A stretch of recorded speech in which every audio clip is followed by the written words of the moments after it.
No, it just gets better every year. I'm not a spring chicken anymore. So sometimes I wonder, well, boy, is my voice going to work this year? But it keeps on getting better. I can't understand it. The band I'm with is just blowing people away. It's a great band, and we have a great time on stage. So the feeling that people go away with is really special. I mean, it's amazing to see so many people smiling when they leave the hall. How important is it to sort of get out there and have that contact with your fans as opposed to sort of, shutting yourself away in your studio and record?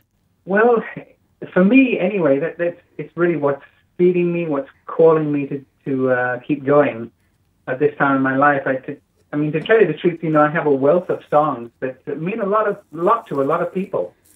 These are not songs that were just boy-girl, trivial songs. They were songs that kind of pieces of my heart and soul in a way.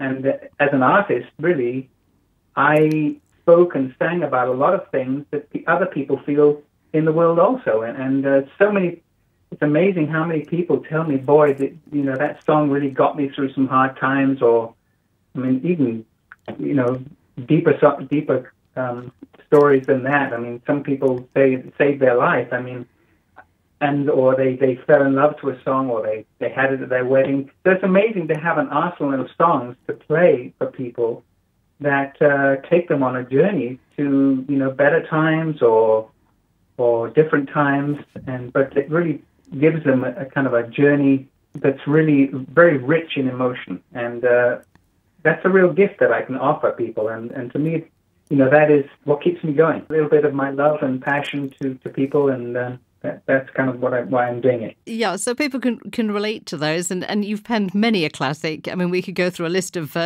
logical song, Dreamer, Give a Little Bit, and, they really all have stood the test of time. Could you single out a favourite or one that holds special meaning to you? Boy, well, they all have special meaning. It's interesting. They're all so different. It's really difficult. Lord, Is It Mine? I love that song, even in the quietest moments. Fool's Overture. It's always, I never get tired of singing any of them, actually. But Fool's Overture is such a powerful piece of music, and especially with this band, it just really, I close the show with it, and it just blows people away. But, Give a Little Bit, it's just, it's such a wonderful spirit, especially in these times we're living in. It really brings a kind of ray of hope to people somehow, and I that's usually the last thing I do at night, and what sends people away with a smile on their face. But it's got a wonderful spirit. The logical song really, speaks of my confusion as a young man, and really speaks to a lot of young people's confusion even today. So it's a song that keeps going. It has a very deep meaning to it. And Dreamer inspires people, to keep their dreams alive. There's a song.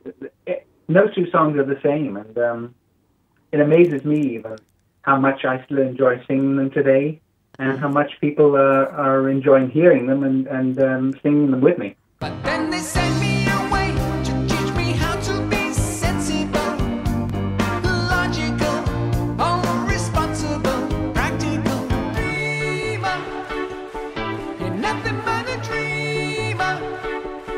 What can you put your hands in your head? Oh, no. You've described yourself as being spiritual. Is that basically what's kept you so grounded?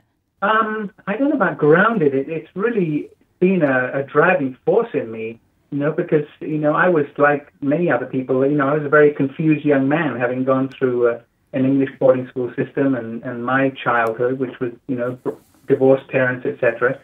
So I had a lot of healing to do and a lot of questions that I needed answering.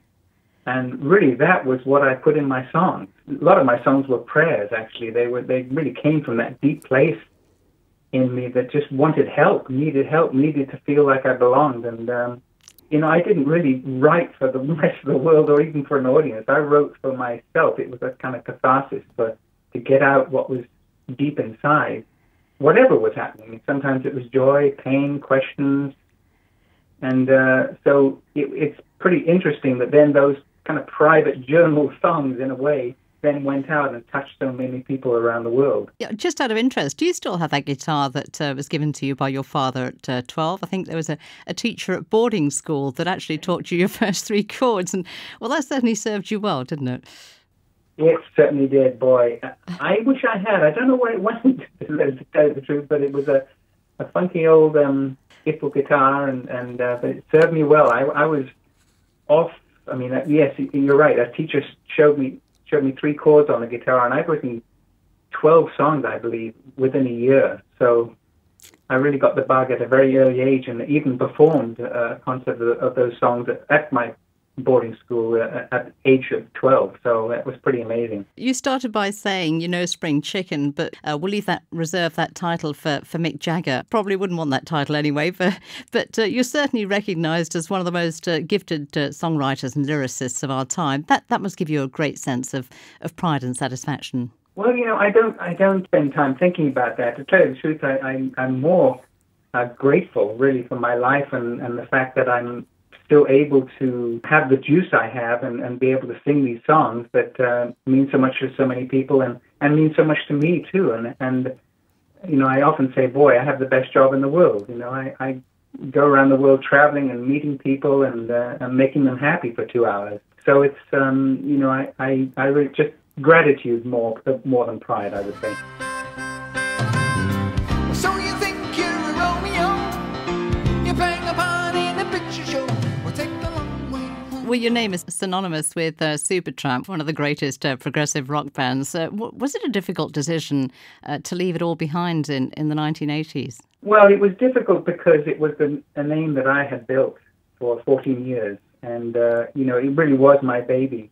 I was the main driving force in the band, and I was really ruthless in terms of the musical direction and very tenacious in the quality of everything. So letting go of something you've built like that is there is a difficulty to that. But, my heart was telling me I had to do it. It had really come to a place, a fork in the road, and I had to kind of make a leap of faith in a way. I had a family, and I realized, boy, I can't keep going the way I've been going. I've got to stop and really learn how to be a father and be around my kids as they're growing up. And also at a time where I needed to just take a break from the industry because, success is a double-edged sword. It's wonderful in some ways, but it's also very confusing. And so I really needed to take a break to sort out what was going on inside me from what I've been, working all these years to achieve, and then had achieved it, and it wasn't what I thought it was. So it was a good time, a good time to make a break, and I don't have any regrets. Yeah, and it's all worked very well for you, obviously. It has. If I look back on my life, I needed to take a break from the industry and from music. I mean, music needed to take a backseat to my family for a while. And I think that's also why I'm back, and I'm healthy, and I have so much more to give now because I'm not burnt out. And yes, I'm 64, but I feel like I'm in my 20s. I mean, I've got a lot of juice and a lot of passion, and a lot more to give now than actually I did in my 20s, to tell you the truth. Well, Roger, I've got to tell you, we're counting down your performance at the Gibraltar Music Festival. How do you feel about performing right here on the Rock?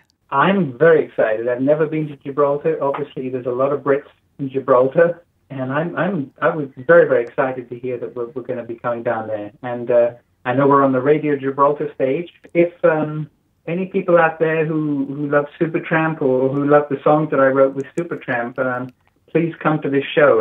It's a very special event. Obviously, I have a wealth of songs to play, and I'll be playing as many as I can that night, plus a few new surprises for people. And I have a fantastic band with me that many people say, wow, even we thought Supertramp was a great band, but you might have even superseded them with this one. And if people want to get a taste, they can always go to my website and see some videos of the band. It's very, very special what I've got going here. So I can't wait to get down there and play for you all. I can see you in the morning when you go to school. Don't forget your books, you've got to learn the goals.